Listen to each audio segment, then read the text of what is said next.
Les habitudes qui détruisent la chair et renforcent l'esprit. Texte de base, marchez selon l'esprit, et vous n'accomplirez pas les désirs de la chair. Galates 5h16.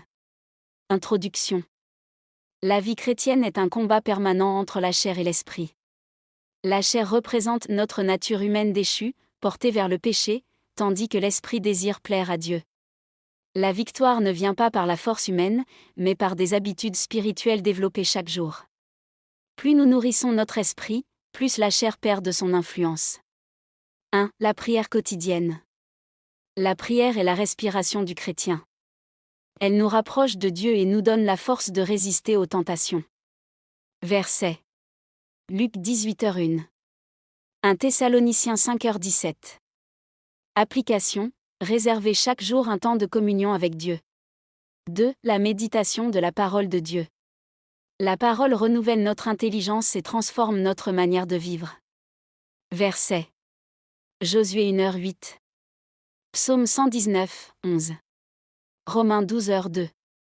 Application. Lisez, méditez et mettez la Bible en pratique quotidiennement. 3. Le jeûne. Le jeûne discipline le corps et nous aide à rechercher Dieu avec davantage d'intensité. Verset. Matthieu 6, 16-18. Ésaïe 58, 6. Application. Pratiquez régulièrement le jeûne avec un cœur sincère. 4. L'obéissance à Dieu. Chaque acte d'obéissance affaiblit la chair et fortifie l'homme intérieur. Verset. Jean 14h15. Jacques 1h22. Application. Mettez immédiatement en pratique ce que Dieu vous demande. 5. La louange et l'adoration. La louange détourne notre regard des difficultés et le fixe sur Dieu. Verset. Psaume 100, 4. Jean 4, 23-24.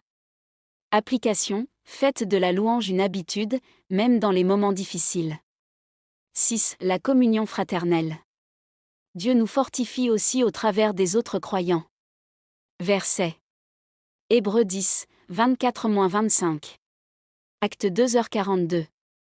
Application. Participez fidèlement aux réunions de l'Église et encouragez les autres.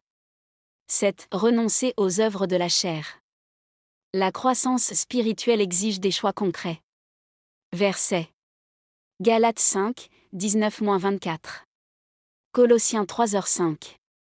Application. Éloignez-vous des mauvaises compagnies, des mauvaises habitudes et de tout ce qui nourrit le péché. Conclusion. Un chrétien fort spirituellement n'est pas celui qui ne connaît jamais de combat, mais celui qui nourrit constamment son esprit par la prière, la parole, le jeûne, l'obéissance, la louange et la communion fraternelle. Lorsque ces habitudes deviennent un mode de vie, la chair perd progressivement sa domination et le Saint-Esprit produit en nous son fruit. Verset de conclusion. Ceux qui sont à Jésus-Christ ont crucifié la chair avec ses passions et ses désirs. Si nous vivons par l'Esprit, marchons aussi selon l'Esprit. Galates 5, 24-25. Si vous le souhaitez, je peux également développer cet article en une prédication de 30 à 45 minutes avec illustration, application pratique et un appel final.